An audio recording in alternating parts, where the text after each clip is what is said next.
여러분 안녕하세요. 송영선 시사 360 시작하겠습니다. 작금의 한반도 상황.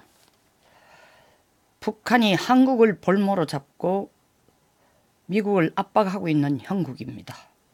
미국은 그걸 알고 있습니다. 북한도 그것을 계산하고 접근하고 있으니까 당연히 더 잘 알고 있죠. 정작 볼모 잡힌 한국만 자기가 볼모 잡혔는지 안 잡혔는지도 모르고 있습니다. 더 나아가서는 정작 나를 볼모로 잡은 사람을 잡고 있는 자를 우리 편이라고 착각을 하고 있습니다.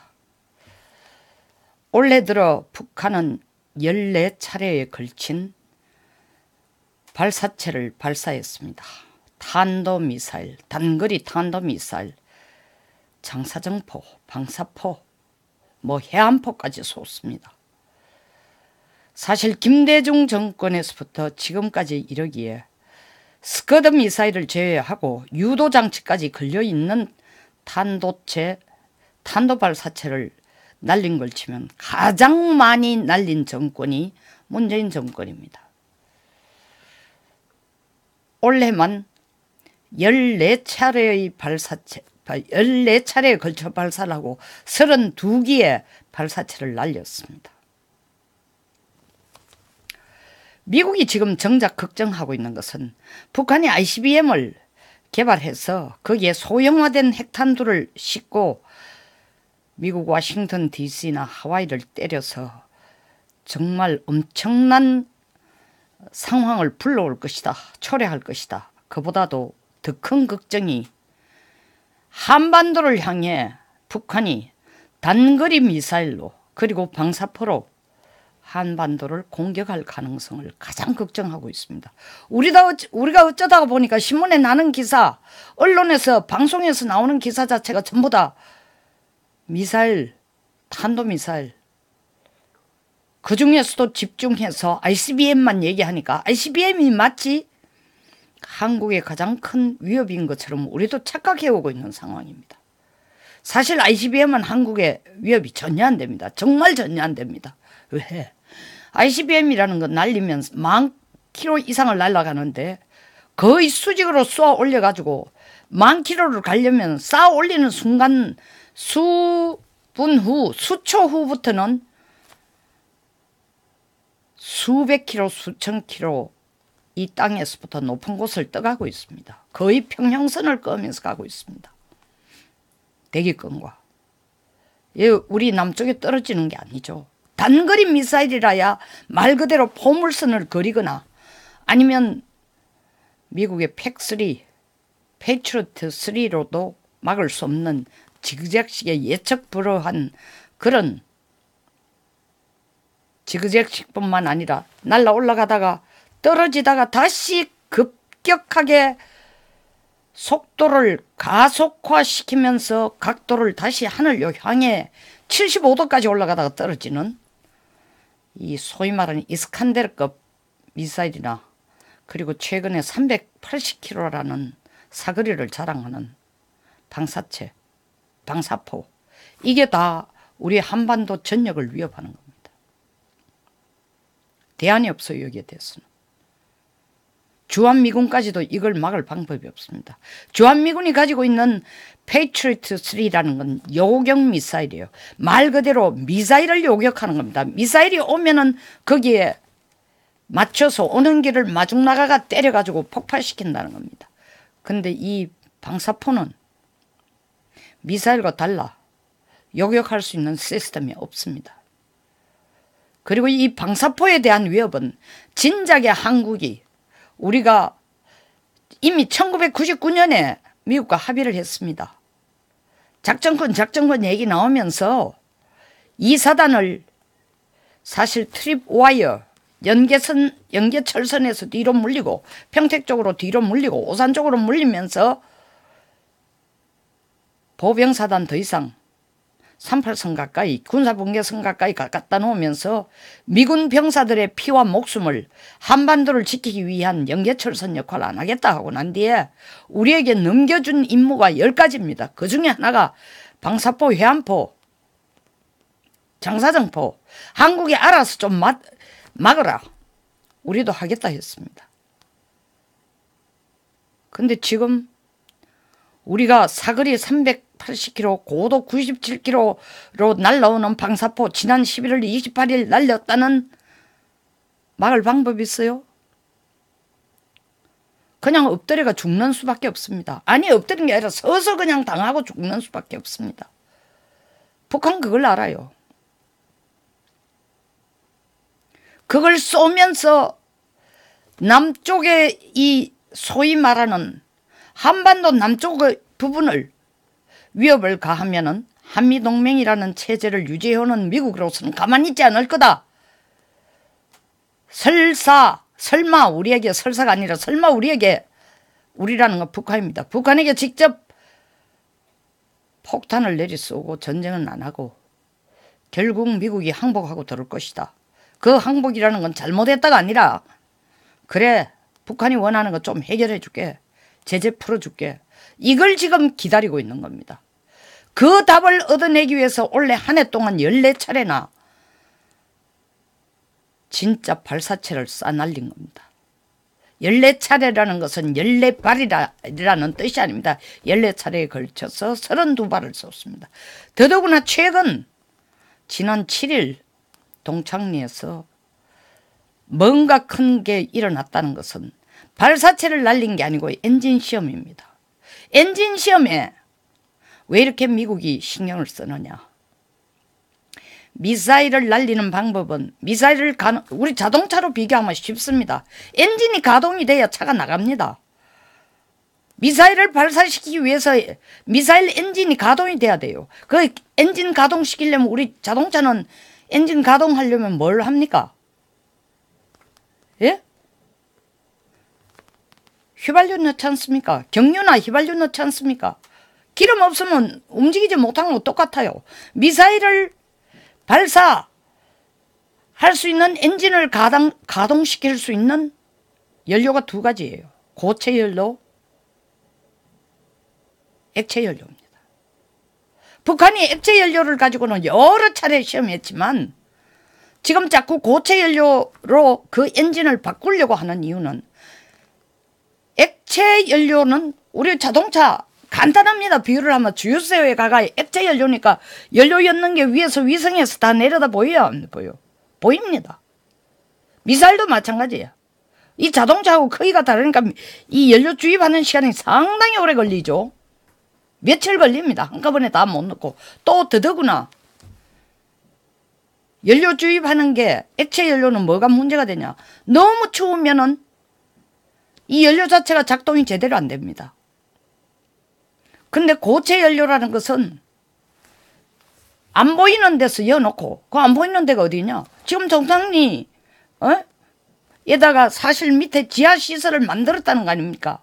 거기에다 미사일을 발사하기 위해서는 똑바로 써야지만 수평으로 놔두고 연료를 넣으면서 연료를 장착하는 거죠. 고체 연료 같은 경우는 장착해가지고 불시에 기동, 이 소위 말하는 이동식 미사일 발사대에 갖다 놓고 위성이 그걸 미사일이 옮겨진다라는 걸 발견하기도 최전에 발사를 해버릴 수 있는 겁니다. 근데 액체 연료는 소위 말하는 고온을 가하면 바로 이게 에너지로 발사할 수 있는, 엔진을 가동시킬 수 있는 에너지로 작동되지만 고체 연료는 훨씬 더 어려워요. 그러나 막상 고체 연료가 제대로 작동하면 가는 힘이 훨씬 더 좋아요. 액체 연료보다도. 그러니까 은닉성도 있고 지구력도 있고 힘도 더 셉니다. 그러니까 북한도 고체 연료 엔진으로 바꾸려고 발버둥을 칩니다. 이 큰 소위 말하는 대량의 무기, 큰 군사력을 가진 국가들은 다 미사일이 고체 연료예요. 미국, 러시아, 중국, 인도, 파키스탄 다 고체 연료입니다. 원래 북한이 실험한 것 중에 작년, 저작년도 했지만 SLBM 계속 실험하고 있습니다. 4차례나 했어요. 그럼 뭘 하느냐? 수중 바지선에다가 이걸 발사대를 거기에 바로 세우는 것도 중요하지만 이 발사대를 쏘아 올리는 엔진을 고체 연료 엔진으로 하기 위해서 계속 실험을 한 겁니다.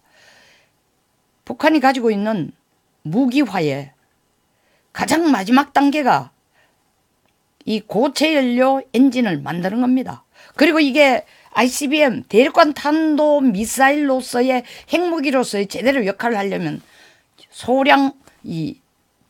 크기가 적은 소량화된 소탄두, 그러나 폭발력은 큰 것만큼 가지고 있으면서, 그리고 세 번째 중요한 대기로 다시 재진입할 때에 고도의 온도에서 살아남을 수 있는 그런 철강이라든가 미사일 본체를 만드는 추진체가 열에 견딜 수 있다는 이 세 가지를 갖추면은 북한은 명실공히 워싱턴 DC 혹은 하와이를 바로 때릴 수 있는 겁니다. 날아가는 것만이 장땡이 아니에요. 날아가되 발사하기 직전에 미국 눈에 안 걸려야 돼요. 그러기 위해서는 액체 연료 엔진을, 고체 연료 엔진을 만드는 걸 너무너무 중요합니다. 그러니까 12월 7일 뭔가 발사 실험을 했다라는 것에 대해서 미국이 불편해하고 아주 긴장을 하고 계속 그 후에 일주일에 8차례나 걸려서 RC 계열, RC-135 계열의 이 정찰기를 계속 지금 띄우고 있습니다. RC-135S, RC-135W, RC-135U 움직임이 뭔지 보기 위해서. 미국이 그러면 왜 이런 RC-135를 날리냐? 우리 자체가 보유하고 있는 정찰 감시 능력도 부족한데 우리 마음씨 좋은 대통령께서 9.19 합의를 하면서 DMZ 부근, 군사분계선 부근 북쪽에 20km는 아예 들여다보지도 마라. 북한은 착한 애들이니까 엉뚱한 짓 안 한다. 그리고 우리는 서로 믿는 사이니까 그걸 못 믿어가지고 위에서 내다보고 감시하고 정찰하는 짓은 하지 마라. 일단 진짜 개뭐 같은 문서를 양국 간에 합의를 해놨습니다. 거기에 착실히 따르느라고 우리는 북한이 무슨 짓을 해도 우리한테 해를 안 준다라는 터무니없는 희망적인 생각에 사로잡혀 국민들한테 맨날 대통령이 나와가 떠든다고 하면은 쓰는 말이 한반도의 영구적인 평화가 이미 깊이 뿌리를 내렸고 상당한 진전을 이루었고 평화만 얘기하고 있어요.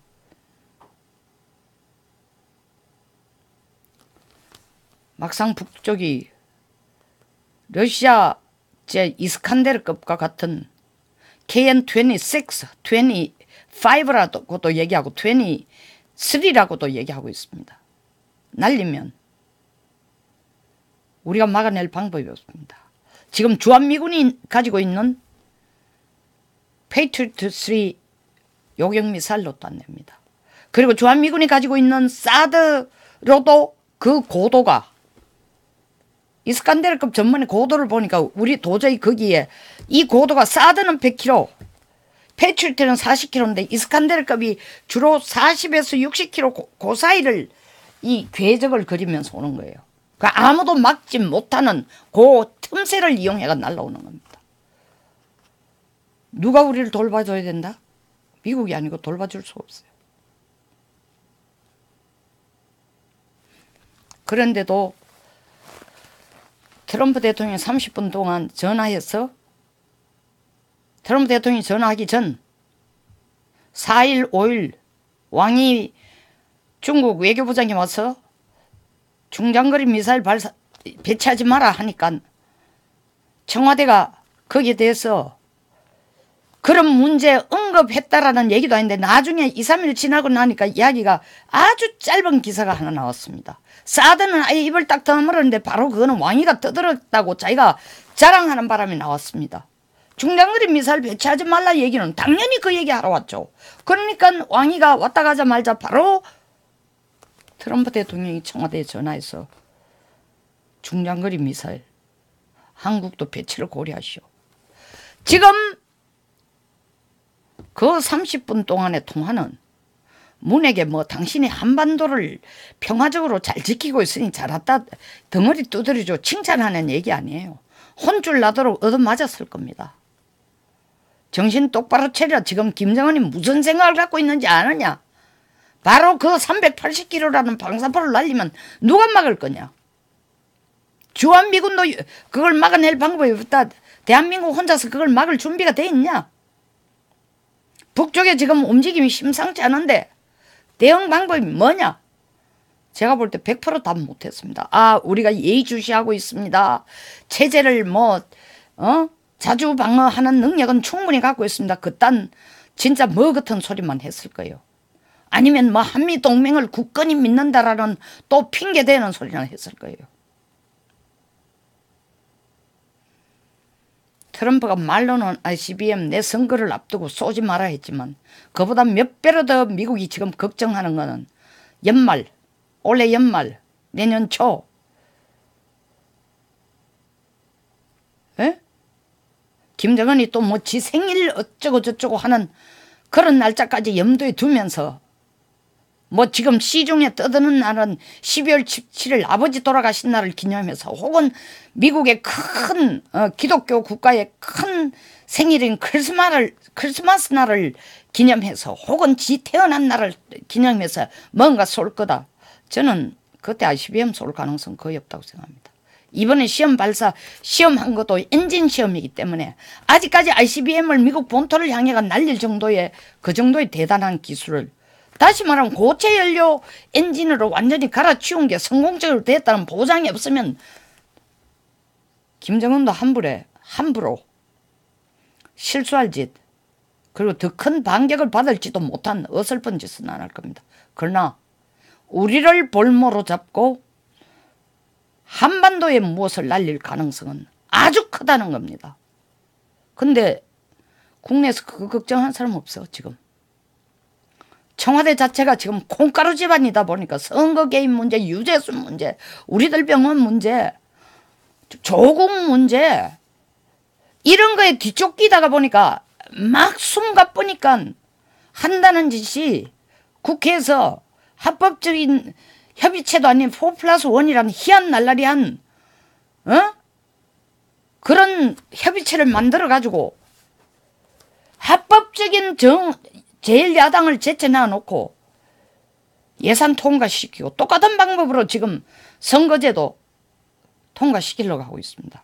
위선에 그거 밀어붙여 놔 놓고 거기에서 선점을 하면은 그 다음에 돌봐도 된다. 혹은 이런 문제, 북한 문제까지 걱정하는 모습을 내면은 마이너스다 이러니까 청와대 입 다물고 있어. 국방부도 입 다물고 있어. 그러나 국민들 지금 너무 위험한 때입니다. 하버드 대학의 앨리슨 교수도 얘기한 것처럼 제2의 한국전쟁이 일어날 시점이 가장 지금 가능성이 높은 때라고 했습니다.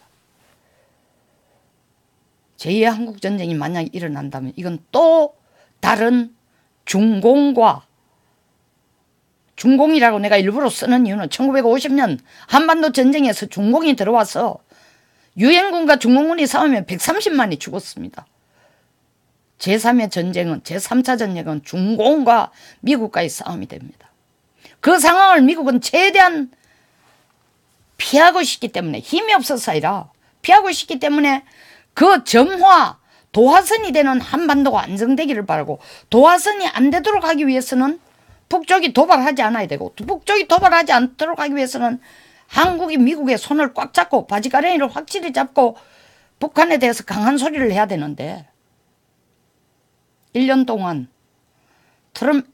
김정은이 ICBM 발사 안 하고 핵실험 안 하겠다라는 미국과 약속한 그 레드라인만 넘지 않은 내에서 한국을 볼모로 잡는 일은 계속 가속화해왔던 겁니다. 이때까지는 볼모로 잡고 있었는지 몰라도 이제는 볼모로 잡은 우리 목에다 칼을 댈지도 모릅니다. 이게 지금 대한민국 한반도에 어제고 오늘이고 어쩌면 절대로 그렇게 돼서는 안 되지만 내일일 수도 있습니다. 송영선 시사 360 여기서 마치겠습니다. 공감하시면 좋아요 그리고 구독, 제가 공유를 해달라는 건 좀 많이 퍼다 날라달라는 겁니다. 뭐 이 노란 딱지 때문에 광고 수입은 기대도 하지 않습니다. 그리고 조만간 제 후원 계좌도 지금 일단 내리려고 합니다.